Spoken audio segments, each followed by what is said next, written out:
Hi everyone, welcome to the Fire Artisan channel. I am Drew, and today we're playing with a really crazy one. This is actually the deck, believe it or not, that I'm showing you right now. We are playing a deck that contains all of the mythics in my collection. It has one copy of every mythic that I own that is legal in standard. So all told, that makes for 110 unique cards in the deck, and then we're playing with 110 lands to somehow make the horrible mana base work. So these are kind of, we don't have many 2-drops. There aren't too many mythic level 2-drops in standard. We just have I mean, I haven't collected all of them, so there may be a few that I haven't collected, but in my collection I have Fiend Artisan, this guy, Croxa, Lazav, however you say that, and the Robber. So best turn 2, which is extremely unlikely, is to beat down with the Robber. There are a decent amount of mythic level 3-drops, so we're semi-likely to play on turn 3. We're more likely to play on turn 4. Most likely to play on turn 5. There are a lot of mythic 5-drops in standard, including Niv Mizzet, who is pretty solid in our deck. I mean, this is an absolutely crazy deck. Like, it is so fun to play with. It's just like all these random mythics together. Tons of 6-drops, and just we have a very irresponsible mana curve. We basically are relying on our opponent to do nothing forever. But this deck has been a lot of fun. I mean, it's 220 cards, so we're kind of hoping to play a mill deck, I guess. And I think I'm just going to do best of ones with it. I did make a sideboard, which I'll show you here. So I've got 4 Paradise Druids, which is not a mythic, but I figured sideboard can be non-mythics. I'm not going to play best of 3s, but this is what I would do with the sideboard in this deck. Basically take out 15 of the highest cost terrible cards like Cauldron of Eternity, Magic Mirror, stuff that isn't going to help you stay alive. Bring in the Dryad, bring in the Paradise Druid. If you're playing an aggressive deck, bring in the Shatters, and hope to God that you can survive to play all these big problems.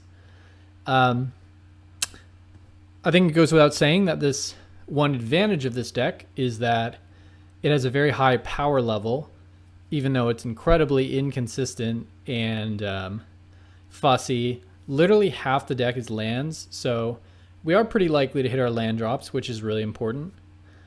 But yeah, I thought this would be fun to play with. Kind of a crazy deck. Definitely the craziest deck I've ever made. So we'll just jump in. I'm calling it all mythics.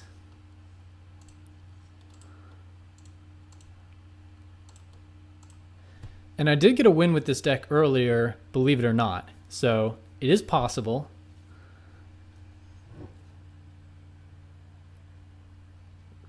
Mostly because we had a turn 2 Robber, and then they just kind of conceded. I think if they had seen our hand, they would not have done that. But yeah. So yeah, I'm really excited about this deck.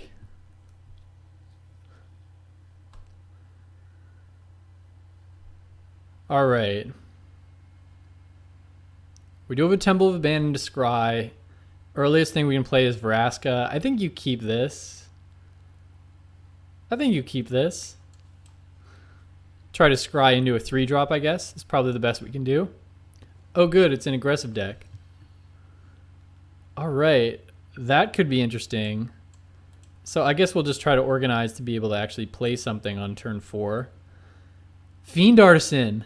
And we can actually play it. Yeah. Yeah, I think so. All right, so they'll look at our hand, see that our deck is absolutely bonkers. No rhyme or reason, except for the everything's mythic thing. I think we'll pay the life to get a Fiend Artisan down. Maybe that wasn't the play. I mean, it is a 1/1. I guess I just felt like we had to do something. Got 2 tap lands coming in and a serrated scorpion and freebooter that can actually attack.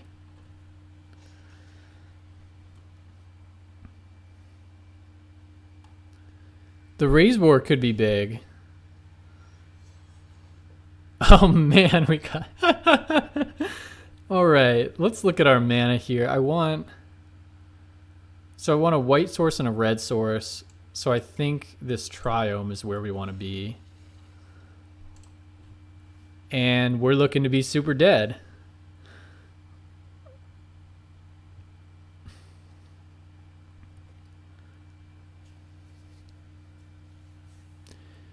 So even if we draw an untapped land, yeah, this is rough because most we can block is to just block 1 damage. I don't know. I guess we just need some kind of miracle. It's a shame that none of the mythics are board wipes because that's Cauldron of Eternity, just what we needed. Yeah. I think it's safe to say that we lost. So, mono black, aggressive deck.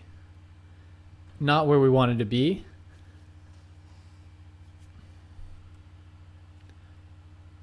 And this is just lethal no matter what. Okay.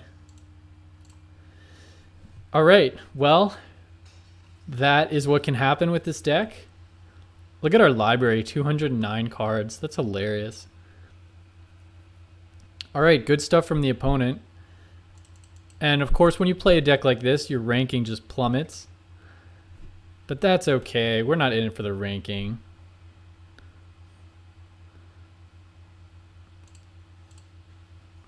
All right. Game number 2. Really can't go worse than game number 1 went. I think, could be wrong, but I think we were also on the draw. I'd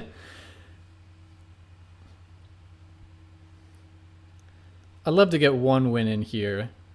I swear I did win with this deck once. All right, another yikes. We do have a temple, plenty to scry. And in my experience, the hands don't look much better than this, so I think we're going to go for it.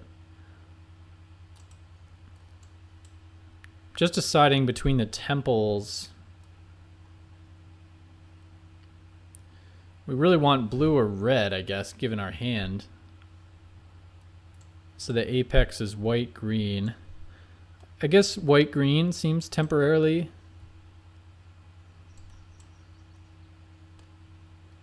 Well, let's look at our lands. Do we have anything that taps for red? No, we don't. I don't think we want to land, though. We'll get red mana. I don't think Rawl is going to save us here. I think we just want to be able to do a turn for... I mean, even that's so bad. Basically looking for something better. And we're looking for our opponent to just do nothing for the first 5 turns of the game. All right. And an Arclight Phoenix is exactly what we need. I think we'll go scrying again. Winota. It is something that actually goes on the board. So I think we'll take her.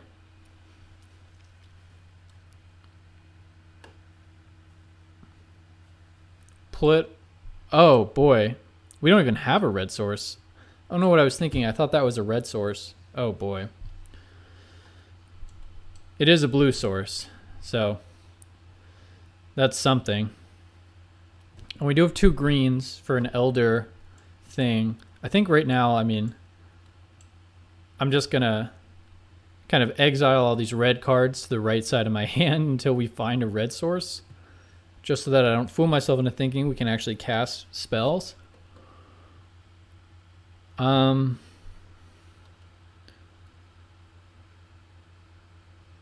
we just try to cast Thassa here?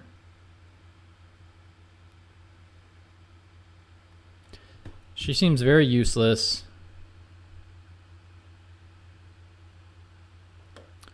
think I'd rather play him this turn.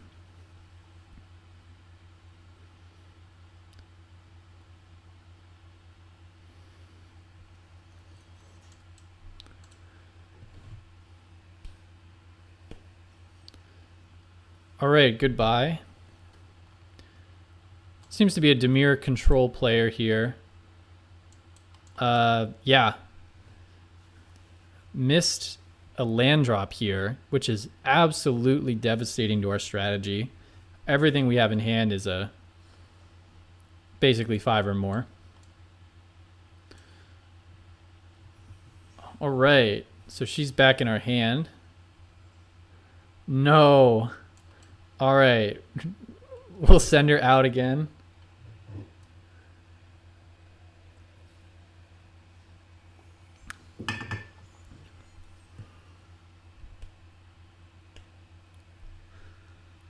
And there's an empty trigger. We are hit for 3, and oh my god. I guess we are tapping the Brazen Borrower, and that is our best turn here. We can discard the Arclight Phoenix. We will literally never get it back.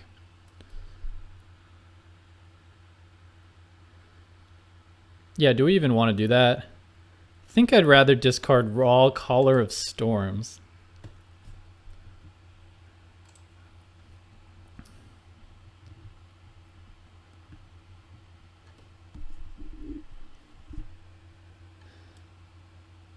Yeah. So glad to be able to play with him. Yeah, so we'll go ahead and tap their Borrower before combat. I think that's the best we can do. We will draw a 5th land eventually. I just know it. We will draw a red source. 206 cards in hand. Or in the library. Look at that.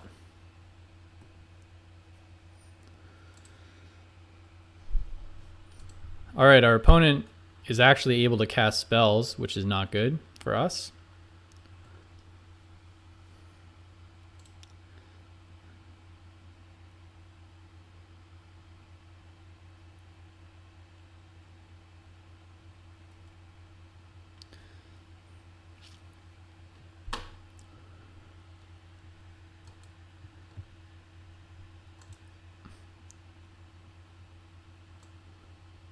Yeah, I mean, draw a Shockland, play Vivian. That wouldn't be bad.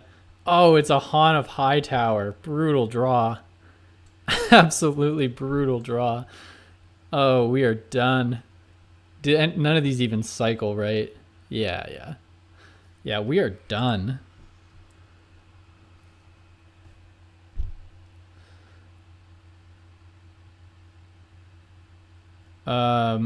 Probably just one of these 6 drops. Probably the Han of Hightower. That card is terrible.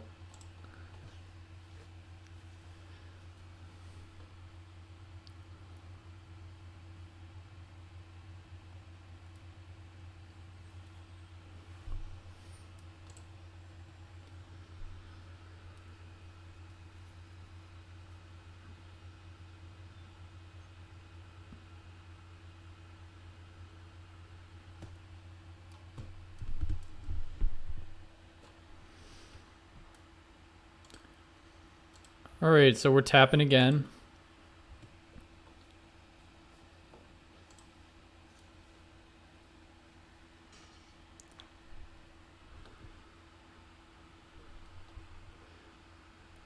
Big hand from our opponent.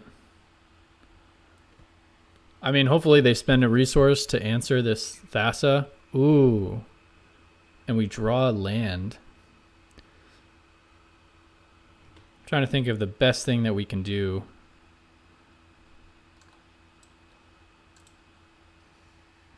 All right, so we unlock these 3.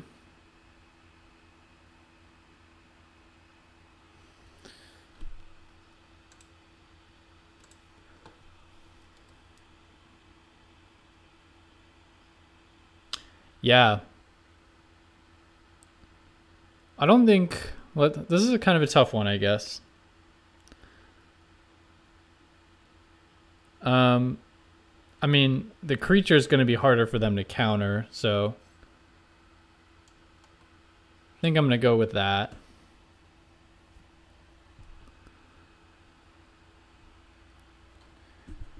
We should be able to cast spells for the rest of the game from this point, so that's good. Tapping there. Wow, and it actually lands.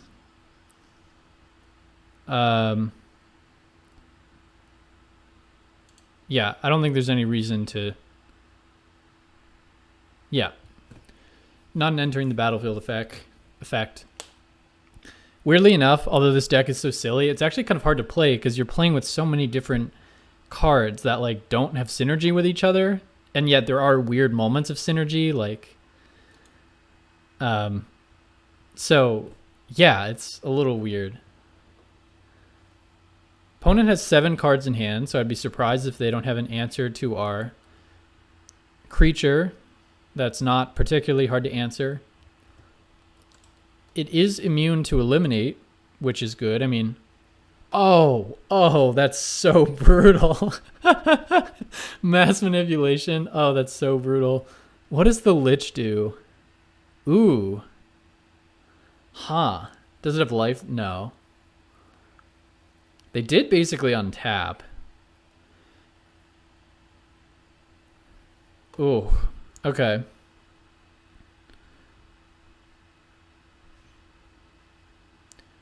Five Death Touch Lifelinker. That would be an answer to this big scary thing. You could play a Vivian, create a beast. Vivian would be dead on the next turn.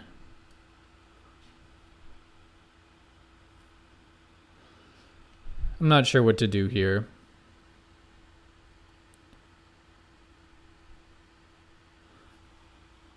Yeah, Vivian just gets rammed on the next turn. I think I'm going to play this guy.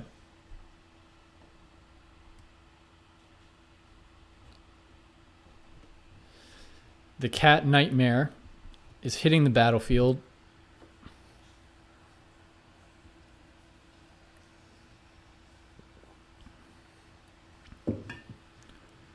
No entering the battlefield effect, so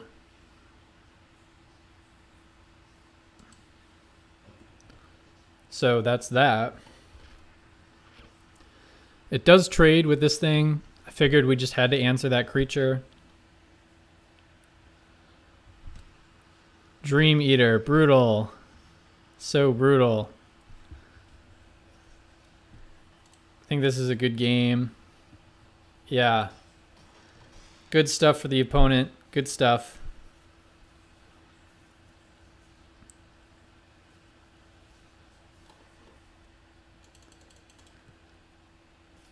All right. I believe we can get a win, so we are going to jump back in. We did stumble on lands there a little bit. I've definitely seen this deck do better than that. So we'll jump back in. The fun thing with this deck is kind of, because of its inconsistency, every game looks really different. I mean, it always looks like you begging that your opponent is doing nothing for the first 4 turns. But aside from that, every game looks really different, especially the late game when we can actually play our spells out. So we have a Finale of Revelation, no blue mana, no green mana, but we do have 3 lands. Yeah, this hand is just horrible. We can't play any of our spells. I think we mulligan this.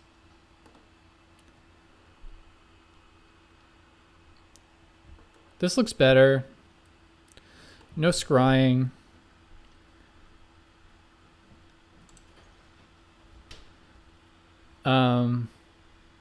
I think we just keep our lands. So 2 black sources in hand.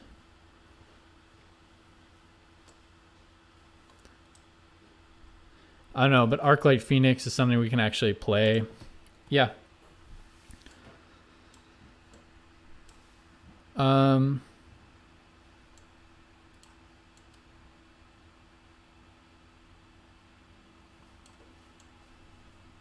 I have no idea what land to put down. I think I'm going to start with the Triome.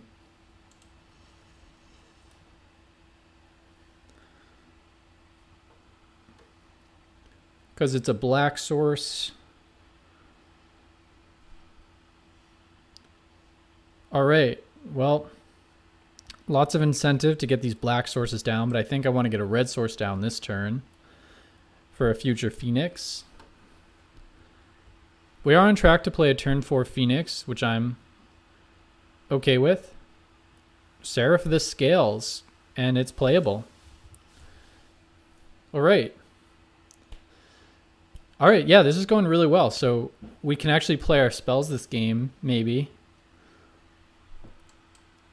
Looking at a turn 4 Phoenix. We need one more black source for Nicol Bolas. And for the Cavalier. So right now we're looking at Phoenix, Seraph. I might even play Seraph first. It's kind of a better card. Ooh, another black source. That's wonderful. I mean, if you know you're playing into counter magic, do you just play the Phoenix first? Probably. Yeah, I kind of like playing the Phoenix.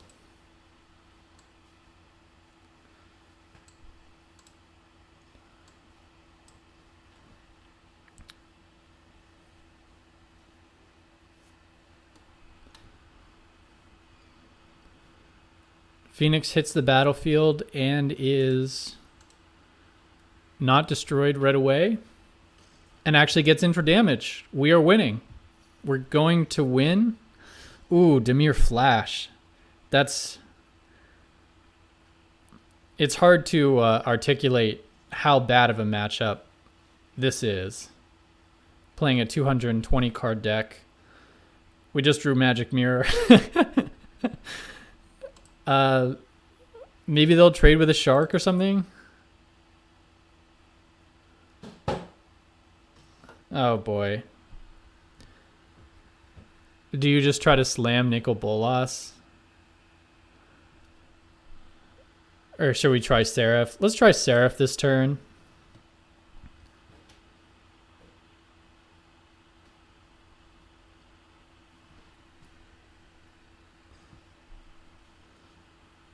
All right. I mean, the Erasure is actually pretty solid for us because we literally have no multiples of any cards in our deck. And playing that first allows us to save on 2 damage, which will be relevant. I think from now on, I'm just going to leave the Phoenix back. We're not winning this race. Is it Nicol Bolas time?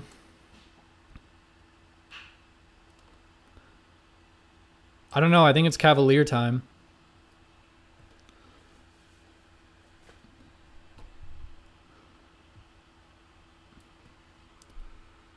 And yeah, if we can kill Slitherwisp, I'll be very happy to do that.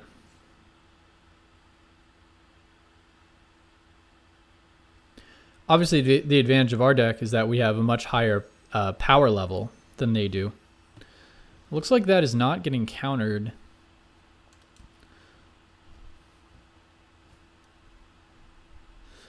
Magic Mirror has absolutely no chemistry with anything in our deck. So, oof, another Slitherwisp for the opponent. At least maybe we've stopped their attacks for now.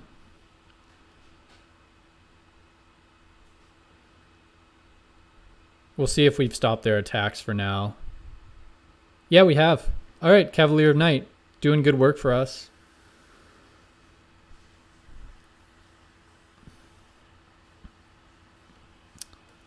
So I don't think I like just playing Uro this turn. I mean, we could start with Uro and then try to get to Phoenix, or we could just try to slam Nicol Bolas.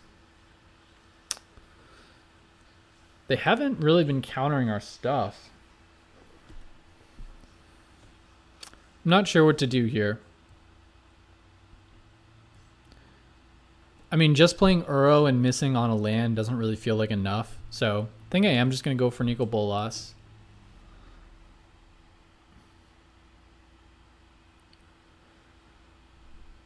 Got to destroy their slither wisps.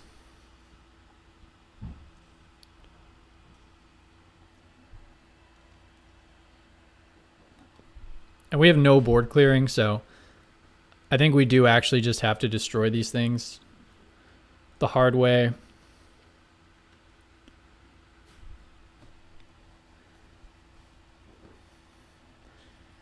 I don't think plussing does enough either, so I think we're just going to have to minus on one of their creatures. Oh, are they also countering this? That would be pretty brutal.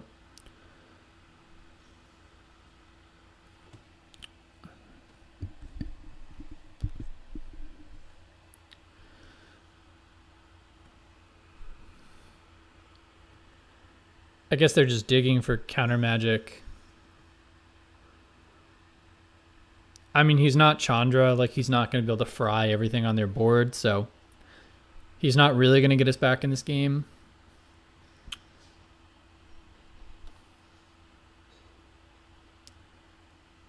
I think we still want to kill a Slitherwisp. Then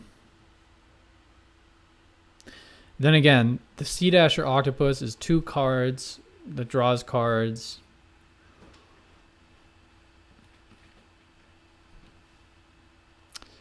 And they're actually being blocked on the board.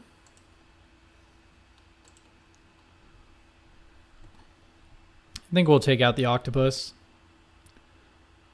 Kind of forces them to do a worse attack next turn.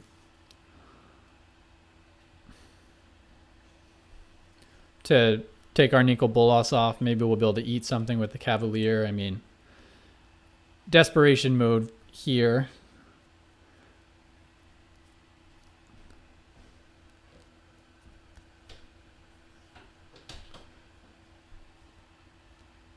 Threnody Singer is not a card I see a lot of.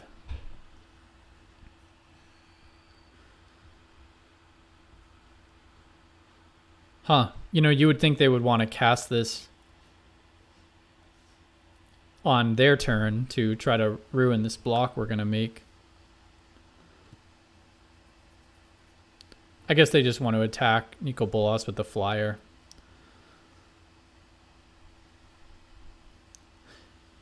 At this point, they're just going to life drain us to death, huh?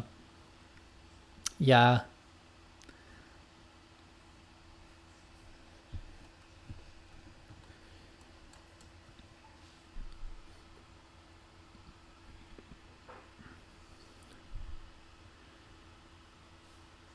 All right. This is looking like a... Are we over 2 now or over 3? I don't even remember, but... We're 0 for X so far. Yeah. I think we get it. Good stuff from them.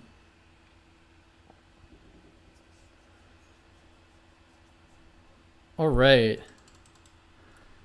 And we are moving steadily downwards.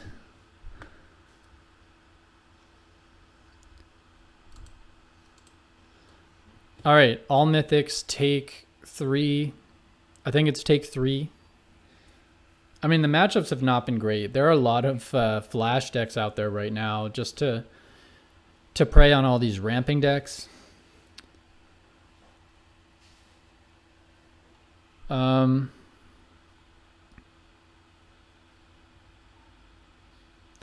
think Cast Off is actually really good. Yeah. I think I can keep this hand on the strength of Cast Off alone. And also just having a temple. And most of our colors, we're missing green, but we do have 2 white sources for the Cast Off. I think that's kind of the best we can do. Apex of Forever.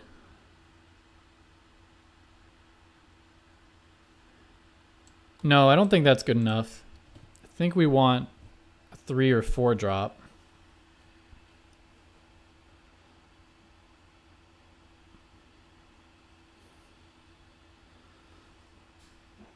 We're looking for draw-wise. I think we're looking for a green source or just something.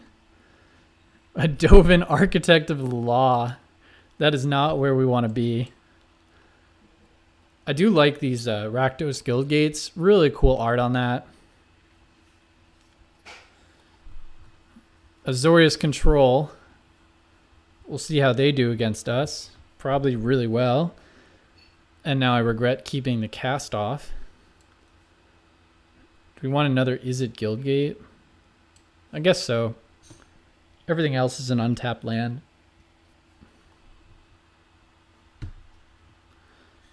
Oh, this is a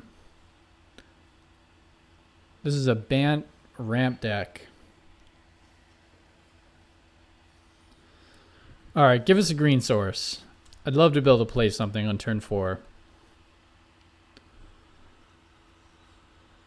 Dismal Backwater, no. I guess we'll just throw that down. On the bright side, been very simple so far on our side. Just play land, pass, a handful of expensive cards. And here's an unanswered Teferi. Oh, this is brutal. We still can't play anything. And that's not even a green source. I think we're just cycling that for the turn. Right? Yeah.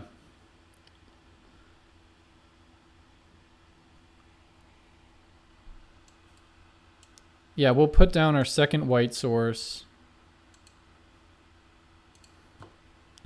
I mean, I guess I could have cycled that on my main phase and just hope to draw like a robber, but there are only like 2 cards I can actually play off of that, so I think I'd rather like fake hold mana up, and in fact, oh, okay. I'm gonna pause for a second and make it seem like I'm really thinking about this. Like, should I let this resolve? Yeah. Yeah, you know what? I'll let this resolve. This can resolve, no problem. I'm not worried about that. It's only a 4/4. I'll be able to cycle a land. Not worried about that. Divine Visitation and an Embercleave. Oh, we are back in this game, folks. We are back. So whenever we create tokens, do we have anything in the hand that creates tokens? No. Can we play 1, 2, 3, 4, 5, 6? We can play a Dovin. Tap target creature. We can gain 2 life and draw a card. Or we can just tap him.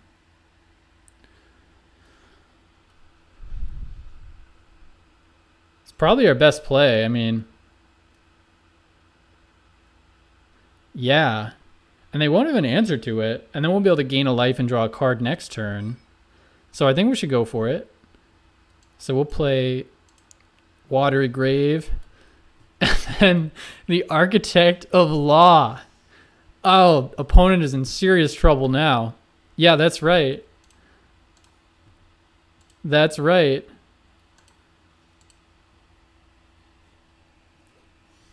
-1. And they look to be in serious trouble here. Oh, it's an Elspeth Conquers Death. Good stuff from them. Our board is wiped clean.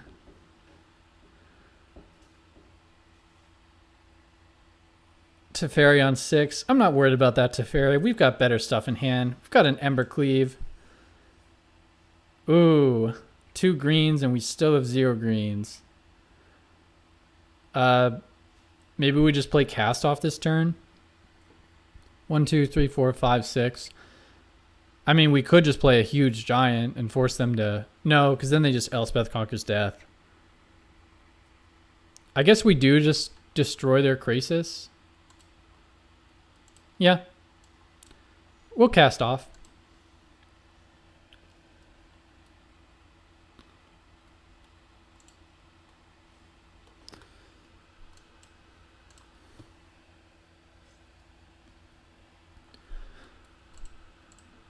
We're holding up a Mystical Dispute. We're fake holding up a Mystical Dispute. Oh, wait, no, we're not. Teferi's on the battlefield. We are fake doing something. All right, I'm really thinking about this. I'm going to tap this, make it seem like... no. Oh, all right. Can we play that and Divine Visitation? No, of course not. Well, that's literally our only play, right? I don't think... Divine Visitation still does nothing. Yeah, I think this is the play.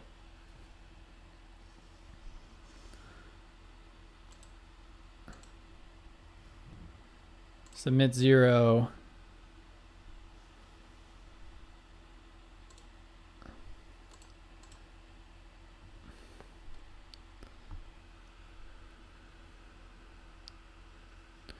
Weirdly enough, we're like not that far behind. Because, I mean, just a second ago, like they had a 3-mana Planeswalker. We had a 3-mana Planeswalker. They keep kind of cashing in this Teferi. I mean... Everything in our deck gets hit by Elspeth Conquers Death, so this is good stuff from them. Kind of playing the long game against us. What does this guy do? Hexproof. Wow. I like that. Can't be answered by Elspeth Conquers Death, and it's a 4/5. Yeah. I think that's better than Realm Cloak Giant. Oh, and it lands. The octopus. Oh, this is good stuff from us. And Elspeth Conquers Death is not an answer. All right. Opponent looks to be on the run here. Just concede. This game's over. This game is over.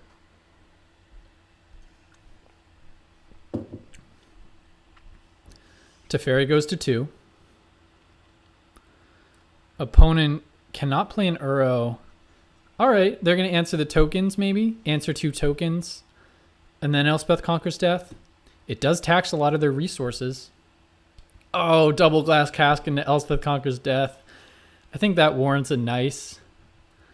That warrants a nice. Next turn, we're really going to be able to punish them with... I don't know. Realm Cloak Giant, I guess, is... the only play. Maybe we'll draw a green source. Ooh, it's a Kroxa. Are we anywhere near Kroxa? No. Yeah, I think Realm Cloak Giant is the best play. Kroxa basically does nothing.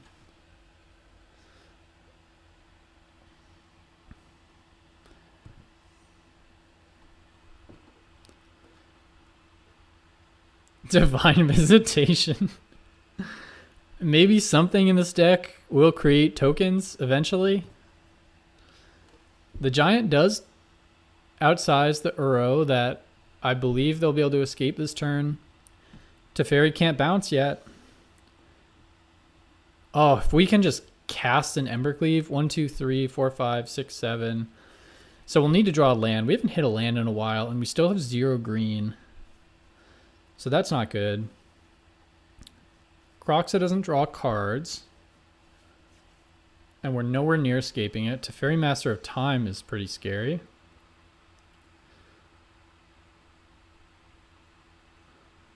Alright, there's another Uro. Elspeth Conquers Death is on 2, so if we kill a Planeswalker, it comes back. Are they just going to phase this out? No. Nope, they'll be able to do that on our turn. I have to say, like, I don't know what it is, but, like, Wizards can't make a Teferi that isn't, like, completely stupidly broken.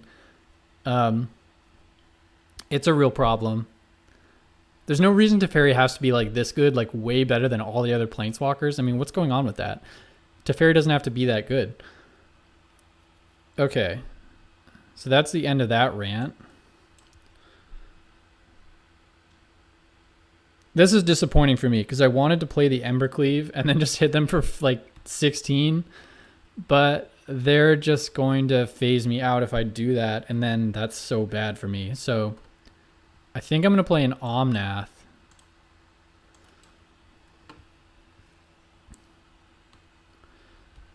Deal damage to little Teferi so that they have to... Who do I want to do damage to, actually?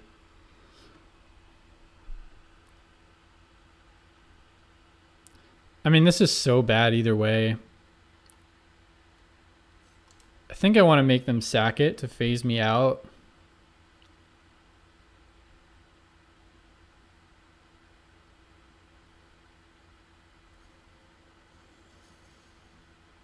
All right, so that's phased out. We'll play a Croxa for not a whole lot of value, but it's the only thing we can do.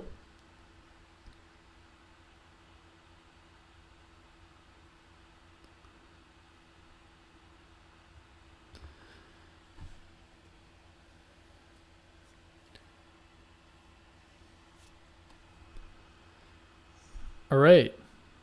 So, oh god, they're just going to get... Can they just get Nissa? I mean, that's way better than Teferi. Yeah. Nissa's on the battlefield. I'm actually happy to see Little Teferi go, though. I hate Little Teferi. Oh, no. Realm Cloak Giant. No, they're going for Omnath. That's kind of weird. Oh, they're just going to bounce Realm Cloak Giant? Nope, nope, nope. I'm going to stop guessing. Keep guessing wrong.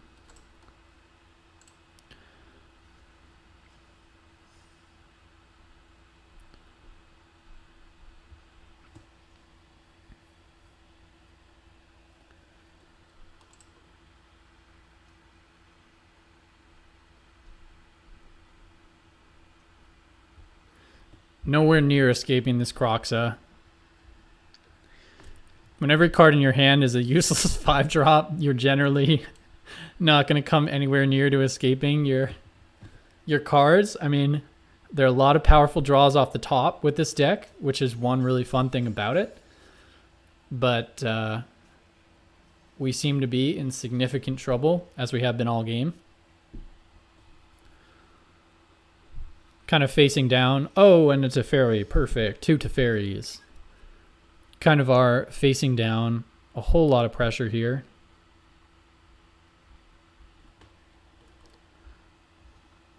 I mean, you got to think, like, more complaints about Teferi Master of Time. I'm sure a lot of people are annoyed about this card.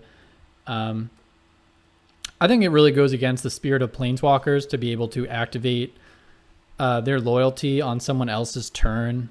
I don't think that's particularly fair.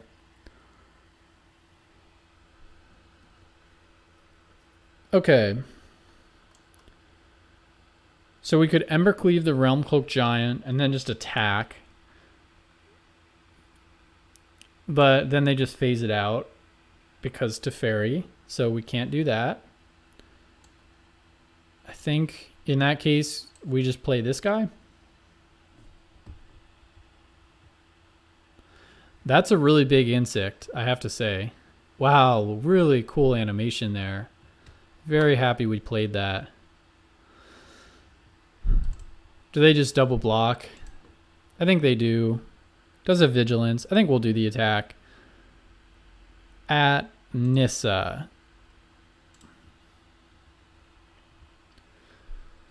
And we have been phased out.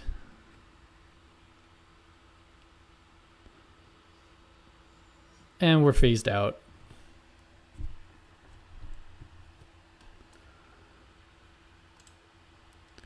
Kind of want this thing to die more than we want it to get phased out.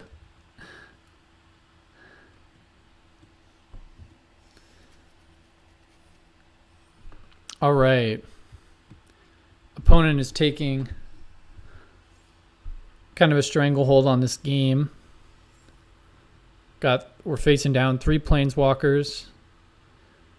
Mass Manipulation is not a mythic. Not that that would even get us back in this game, but...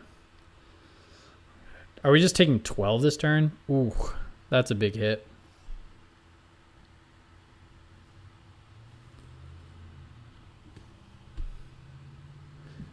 Don't think there are any draws that could get us back into this. The Elder Spell is not a mythic. Maybe a Chandra would matter. No, it wouldn't even clear their board. Yeah. I think we're done here.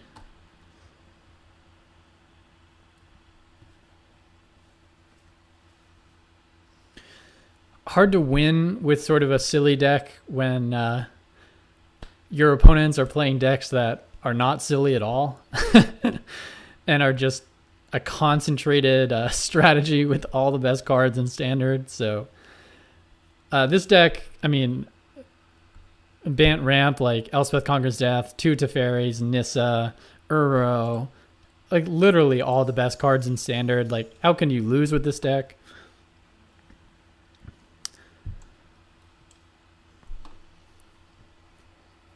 All right. Looks like we will be able to get in one last crack with the Realm Cloak Giant. And we didn't get to play the Apex Hybrid, which is a bummer. That's one of our key cards. Oh, actually we will. No, because we're at 2 life, so we can't do that.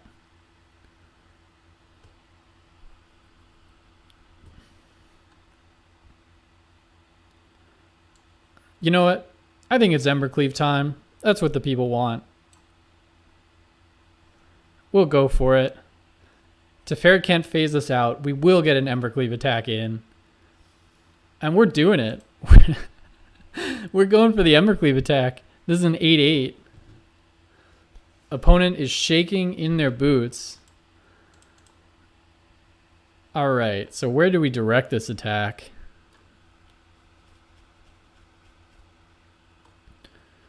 Doesn't really matter. Let's direct it at...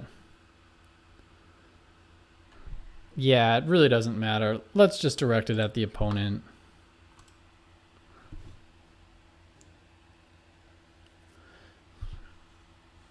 All right, Teferi Master of Time. They're drawing scared here. Very scared. Teferi looks more nervous than ever. Oh, and they're taking 16 damage. This game is over.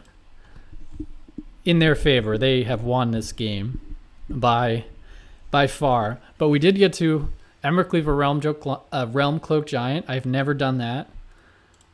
And yeah.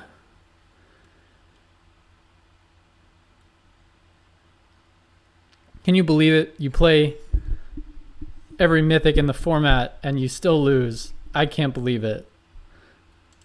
Yeah, good stuff from them.